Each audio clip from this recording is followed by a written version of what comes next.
नमस्कार फ्रेंड्स, हिंदू धर्मामध्ये देवीची विविध रूपे आहेत।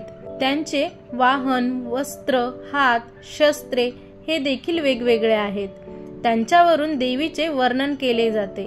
देवीचे वाहन गरुड, गज, वाघ, सिंह, मयूर असे आहेत। त्यातील अनेक ठिकाणी त्या कमळावर विराजमान आहेत। प्रत्येक देवीचे वेगळे रूप आहे। तर आज आपण गजलक्ष्मी, गजांतलक्ष्मी बद्दलची माहिती बघणार आहोत। अष्टलक्ष्मी म्हणजे लक्ष्मीची 8 रूपे।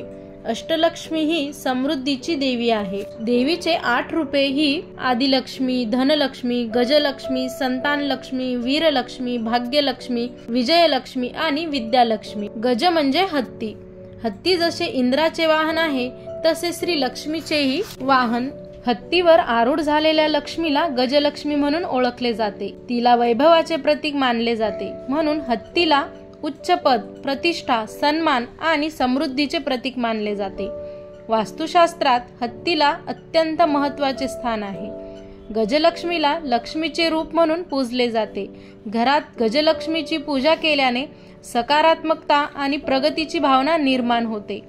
पौराणिक मान्यतेनुसार गुरेढोरे पाळून आपली उपजीविका आणि अन्न कमावणाऱ्यांसाठी देवी गजलक्ष्मी खूप महत्त्वाची आहे। गज म्हणजे हत्तीच्या रूपातली देवी, राजेशाही आणि शक्ती दर्शवते। गजलक्ष्मी देवी विपुलता आणि समृद्धी प्रदान करते, म्हणूनच बरेच लोक त्यांच्या घरात गजलक्ष्मी ठेवतात। श्री लक्ष्मी देवीच्या मागे बाजूला लक्ष्मी माता नेहमी 2 किंवा 4 हत्तींसह दर्शवली जाते। आपल्या वास्तूत लक्ष्मी स्थिर राहावी म्हणून गजांतलक्ष्मी घरातील देवघरात ठेवावी। गजांतलक्ष्मीची मूर्ती घरात ठेवल्याने संपत्ती स्थिर राहून त्यात वाढ होत जाते असे वास्तुशास्त्रात सांगितले आहे।